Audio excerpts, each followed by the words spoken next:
Kalau benar-benar ingin anda sukses dunia akhirat, harus kita percaya sepenuhnya takdir. Kuncinya di situ. Percaya sepenuhnya takdir. Takdir itu menjadi salah satu rukun iman. Tapi banyak di antara kita yang belum percaya sepenuhnya soal takdir. Dan kita sifat manusia, mohon maaf, suka tidak adil.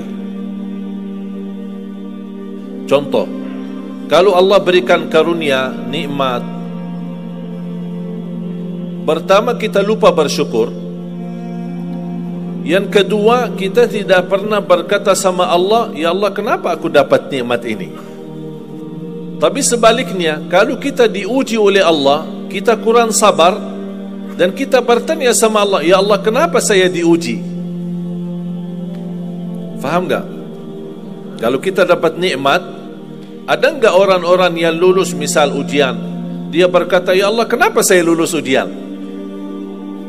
Tak pernah. Tapi kalau dia tidak lulus, dia bilang apa?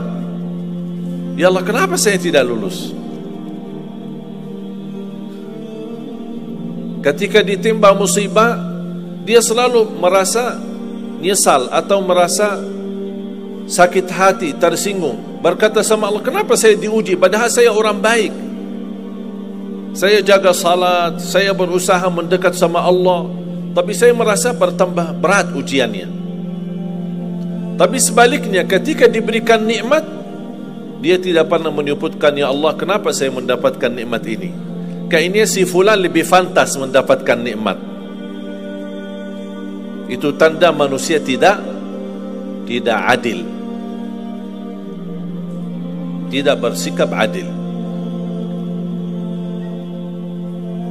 Makanya subhanallah, semakin anda mantap imannya terhadap takdir, semakin hidupmu jadi nikmat. Saya kasih contoh. Tidak ada persoalan masalah takdir baik. Itu bukan masalah bagi kita. Justru kita bertambah senang kalau kita mendapatkan takdir yang baik. Tapi yang menjadi persoalan, bermasalah bagi kita adalah takdir buruk. Ketika ditimpa musibah, ketika ada ujian, ada sakit, kesulitan, penghasilan yang tidak mencukupi, dan banyak masalah keluarga, masalah rezeki, masalah sama majikan, masalah di kerjaan, itu yang membuat banyak beban fikiran. Tapi kita harus tahu, sebenarnya walaupun takdir itu ada baik, ada buruk, kenyataannya buruk, nampaknya buruk, tapi hakikatnya baik. Hakikatnya baik. Tapi kapan kita bisa tahu takdir yang buruk ini bisa menjadi baik bagi kita? Belum tentu sesaat terjadi ujian itu.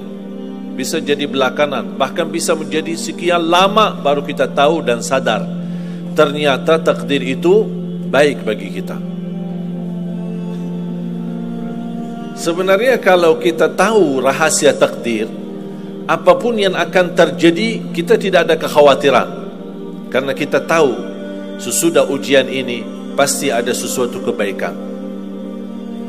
Dan yakini Bapak Ibu, Allah subhanahu wa ta'ala maha baik.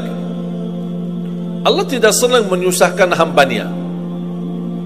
Tapi kadang-kadang proses untuk menuju kebaikan ada kesulitan dan tantangan. Berarti intinya apa? Apa yang saya ingin sampaikan, jangan ada yang merasa sakit hati atau merasa tersinggung ketika menghadapi ujian, merasa belum terkabul keinginannya. Allah sudah kabulkan.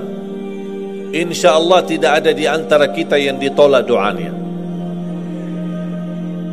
Cuman kita mohon maaf kadang-kadang buru-buru, ingin selalu semuanya cepat. Kadang-kadang kalau terlalu cepat apa yang kita inginkan kita dapat, itu bahaya juga. Makanya jemaah sekalian, kunci anda sukses dunia akhirat, percayalah takdir. Dan semua takdir itu baik, tapi kita belum tahu rahasianya.